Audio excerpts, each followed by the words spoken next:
my first question. Pat, you're always the leadoff hitter, man. Like that. How you doing today, Coach? We're doing well. How are you? I'm good. How did you come out of the game health-wise? Yeah, I think pretty good. Nothing really new to report at this point.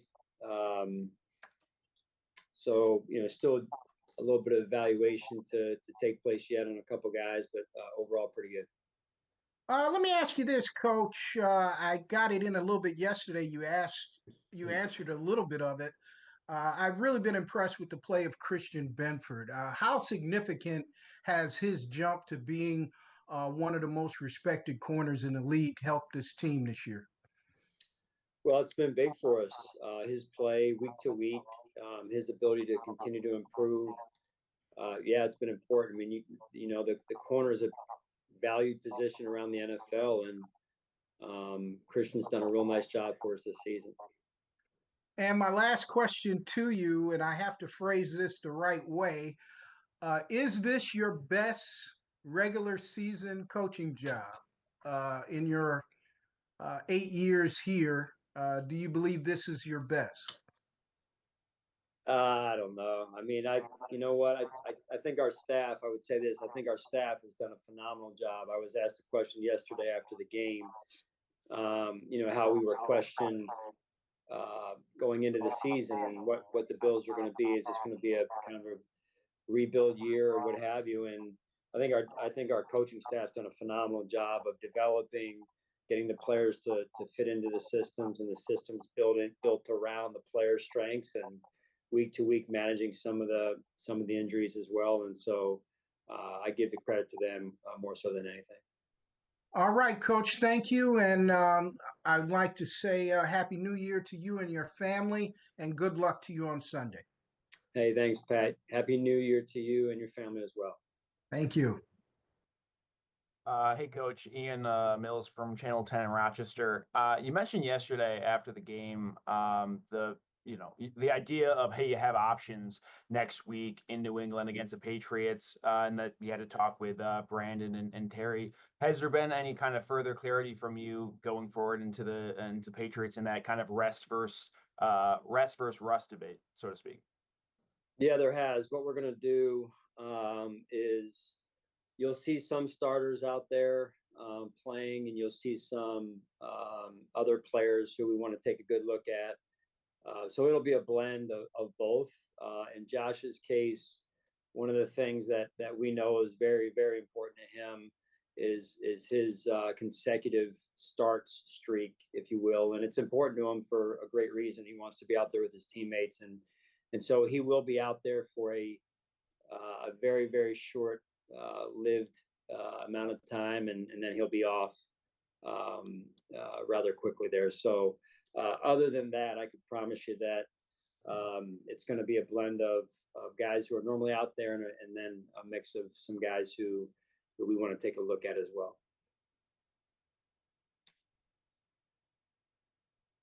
And sorry, thanks so much on that. Second question, I'm kind of jumping off what you just mentioned about that, giving guys options. How big has that been for a guy like Tyrell Shavers? Obviously, he had a first career catch, first career touchdown, but after the game, to hear what Keon and Khalil were talking about, kind of giving him his flowers, based off of all the work he's put in on the practice squad. Yeah, giving him his flowers. I love that. I love that. That's a popular saying these days, right? And rightfully so. I mean, Shaves he's worked his butt off. He's been resilient. Earlier in the year, I think he was up a game or two, and then we brought up Jalen Virgil a couple games, and there sat Shaves, and he didn't mope, he didn't complain. Of course, he just wanted to know why, and he's done a phenomenal job, and just a great example of what a great person he is, what a great teammate he is. And when you work hard and you're a good person, good things happen. And that was great to see yesterday. I think you guys saw the reaction of our team when that happened, and it was just awesome to watch. And last question I got for you is, you mentioned about, obviously getting guys reps. Is that for an injured secondary, or a secondary that struggled with some injuries in the last couple of weeks? Is it important for them to get game reps, this week ahead of the playoffs? Like Rasul obviously played yesterday, but him missing a couple of games leading up, is it important for them to get live game reps against the Patriots, or is that not something you guys really think about?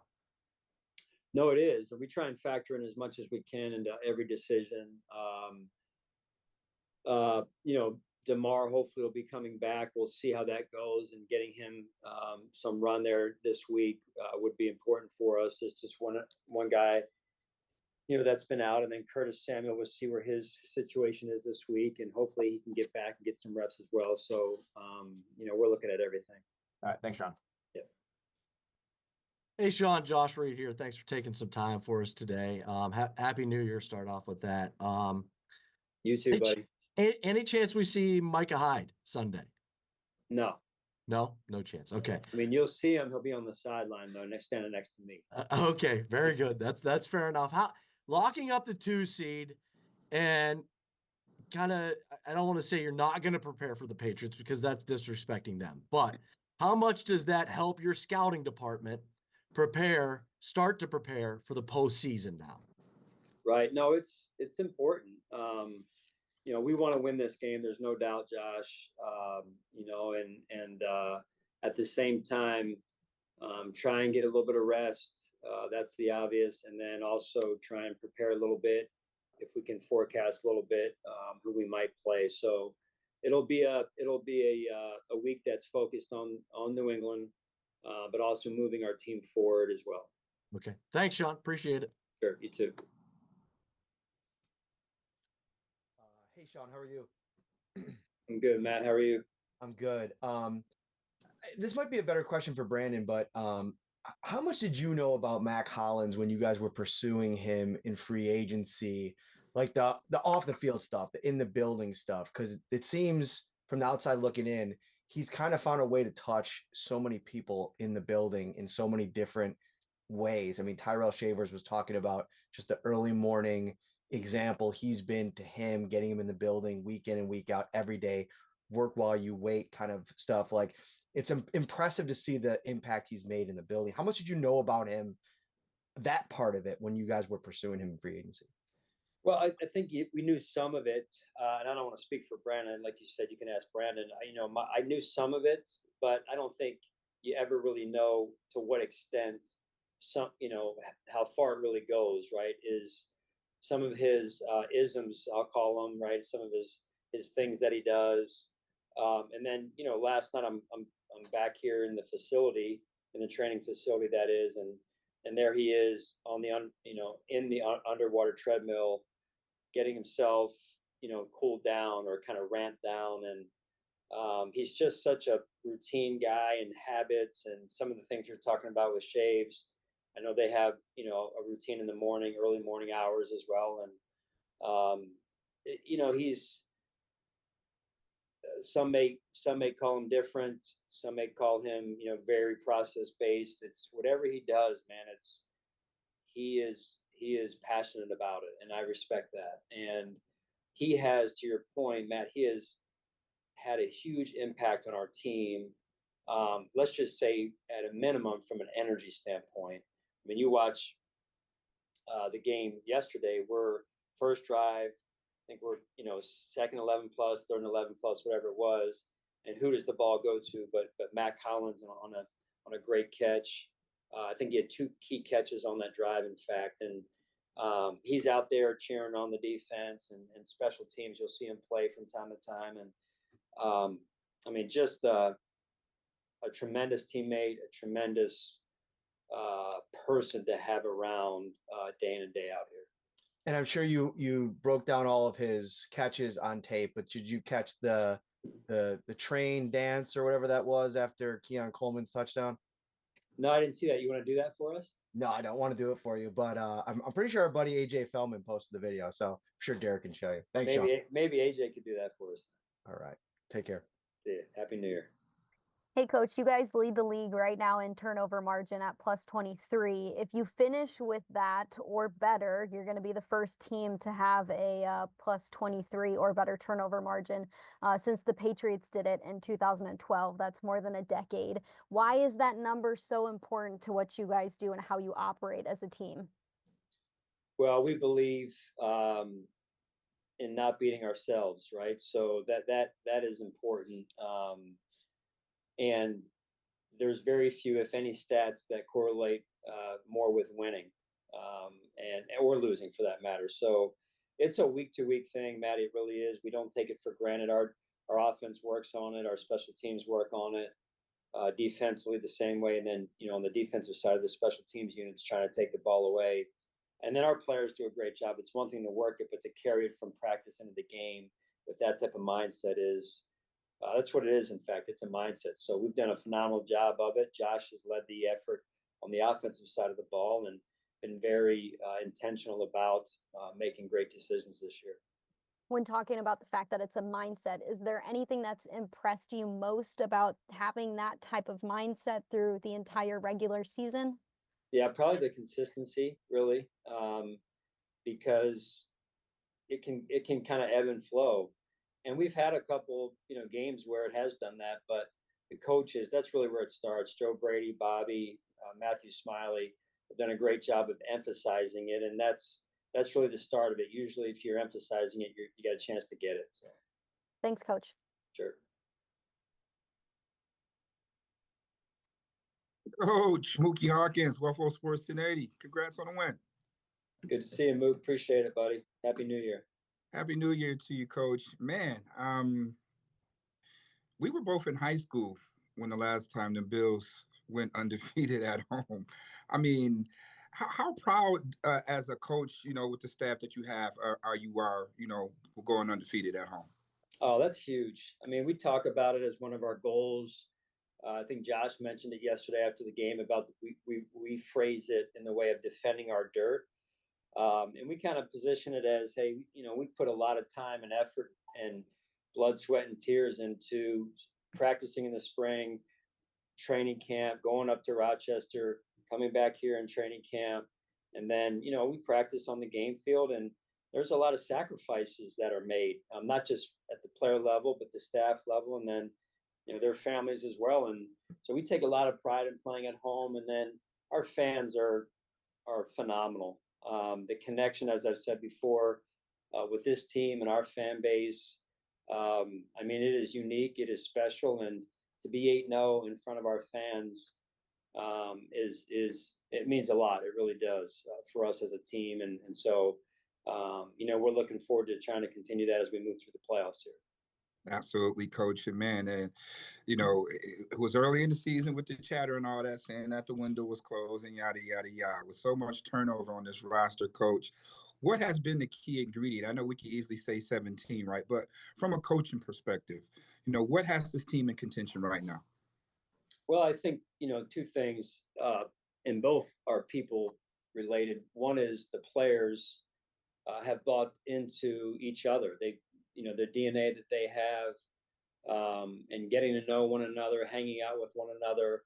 I think that's huge, and that love that they've built with one another and enjoying being around each other. And then the second thing is I think the coaching staff has done a phenomenal job of taking what they have and developing it or shifting pieces around when there's been a gap week to week with a player or two out. So I really applaud them for the work that they've done week in and week out here.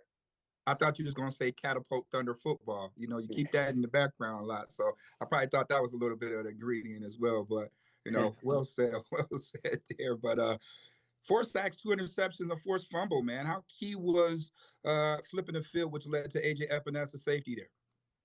That was huge. When you look at the third quarter or so of the game, I mean, there was three possessions right there plus that started in Jets territory for our offense, and that was a result of the defense and some of the takeaways, and then the punt return by Brandon and our punt return unit, and then it was bang, bang, bang, and kind of the floodgates were open there. So our offense capitalized, and you go back to the start of the game. We took the ball because we were hearing a lot of the weather was going to change in the second half, and so we took the ball in the first half, and our offense did a great job going down and possessing the ball and scoring and getting us 7 right there. So that was huge as well.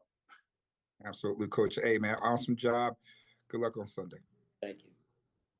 Hey, Sean, AJ Fellman here. I would do the Mack Hollins celebration, but I don't have the hair to do it, and I think that's a key part of it. So I just want to look right. Don't get don't sell yourself short like that. Come on. I'll leave it alone. I think everybody on this call wants to see that. Well, I'm used to letting people down, so we'll see about that. Come on. All right, go ahead. You got, buddy. Yeah. Tyrell Shavers. Going into this week when so many guys are going to get an opportunity and you get a moment, how is that maybe an example of putting in the work, making the most of your opportunity when it appears? I mean, that just hit the bullseye right there. It really did. You get one opportunity, and what he did with it, and what a great effort, great moment for him, for his family, for our team, and they see. I mean, they see these guys watch. Their teammates. They know who has been working all season long and who hasn't, and who hasn't moped around when their number wasn't called, and so when you saw that reaction after Shade scored, that was genuine, authentic appreciation and love by his teammates for how he goes about his business on a day in and day out basis. So I don't think I need to say any more. Really, they love him, and they certainly have a high amount of respect for him. And then maybe on the lighter side of things, you've earned the number 2 seed 4 of the last 5 years, right at a point when the NFL changed its format where you didn't get a bye. I know the answer is probably you can only control what you control, but do you ever think in a moment like, man, anytime in the last 40 years, I'd be sitting home that first playoff week? Yeah, you kind of think about that just because I was around back then, right? But, hey, however it comes out is the way it's supposed to come out, and we'll be ready to go. All right. Best of luck. Thanks, Sean. Thanks. Hey, Sean, I was curious, what went into the decision to have Austin Johnson sit out yesterday? Yeah, Austin's done some really good things for us, just really trying to find our best 5 of the interior of our defensive line, and having a chance to kind of circle through those guys and just see how it all fits together as we, move forward here. And we'll do some of that this week as well, Lena, and again, taking a look at some guys inside and seeing again who can help us and in what roles. And then I was curious, you mentioned that Josh's consecutive start streaks is important to him. What was that conversation kind of like with him, and what does that tell you about him that that sort of streak matters? Well, it doesn't surprise me knowing Josh. Playing football and playing next to his teammates is very important to him. And you just, knowing Josh, being around him, you see how he competes. You don't see him inside the walls as much, Lena, but you see how he competes. So you can kind of connect the dots as to why this type of streak is important to him. And his teammates feel the same way about him. So I'm not surprised by it. In the conversation we had, it was rather brief, but it was the first thing that he shared was that was important to him. And so, look, he's going to be well decorated. He's been well decorated to this point and will continue to be well decorated as he moves forward and the honors he'll get, and rightfully so. I think it's pretty cool when this type of stat, if you will, is one of the top things on his mind. And just one other thing on guys playing on Sunday, someone like James Cook is only so many yards away from 1,000 game, things like that. Is that something you'll also be keeping in mind, or how do you kind of balance that with wanting to keep guys healthy? Right. It's a delicate balance. We're trying to be aware of anything and everything under the sun. It is some of these things are important from a team organizational standpoint, and then also for guys who have worked so hard to get to, to be just towing the line on some things at this point. So we're going to try and be aware of it and do the best we can. But at the end of the day, it's got to be about the team. Thank you. Sure. That's all we have for you today, Coach. All right. Thanks. Happy New Year to everyone.